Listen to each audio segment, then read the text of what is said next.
Lasso app. The pros, the cons. Lasso is an investing platform designed for fractional share investing and easy portfolio management.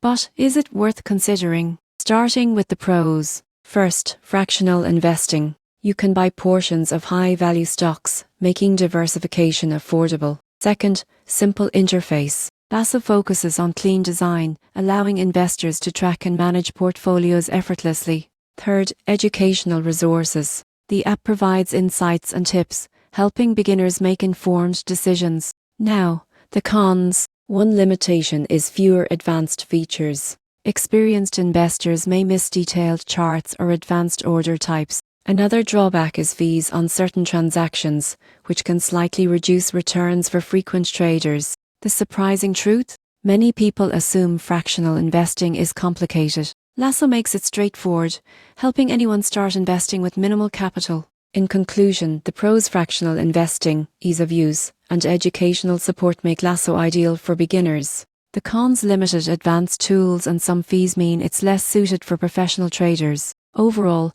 Lasso offers an accessible, beginner-friendly path to building a diversified portfolio.